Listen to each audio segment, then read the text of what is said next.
මීගමුවේ මේ වගේ ලස්සන රෙස්ටොරන්ට් එකක් තියෙනවා කියලා ඔයාලා කලින් දැනගෙන හිටියද? මෙතන ලස්සනම ලස්සන ෆොටෝ ලොකේෂන් එකක්. ඒ විතරක් නෙමෙයි කෑමත් හරිම රසයි. බර්ත්ඩේ එකක්, ස්පෙෂල් ඩේ එකක් සෙලිබ්‍රේට් කරන්නත් මෙතන මාර විදියට මැච් වෙනවා.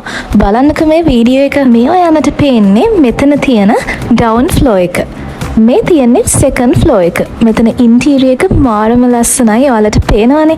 ඇති තරම් එක එක විදිහේ ෆොටෝස් මෙතන ඔයාලට ගන්න පුළුවන්. මෙයාලගේ මෙනියු එකෙත් ගොඩක් දේවල් තියෙනවා ඔයාලට තෝරගන්න. අපි මෙයාලකින් try කරේ මසාලා chai tea එකක්. ඒක රුපියල් 380යි. තව අපි ගත්තා chicken cheese kottu small portion එකක්. ඒක රුපියල් 1400යි උනේ. තව අපි ගත්තා mixed fried rice small portion එකක්. මේක රුපියල් 1750යි උනේ. chicken cheese කොත්තුව හරිම රසයි. චීස් රස හොඳට දැනෙන කොත්තුවක් මේක.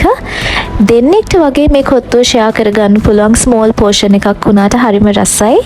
මසාලා chai tea එකත් උණුවෙන් ගොඩක් රසට තිබ්බා. මික්ස් ෆ්‍රයිඩ් රයිස් එකත් හරිම රසයි. මේකත් දෙන්නෙක්ට වගේ ෂෙයා කරගන්න පුළුවන්. අපි මේ රෙස්ටොරන්ට් එකකින් try කරපු කෑම ගැන කිව්වොත් හරිම රසට තිබුණා. ඒ වගේම හරිම පිළිසිදුව ක්වොලිටි එකට තිබුණා.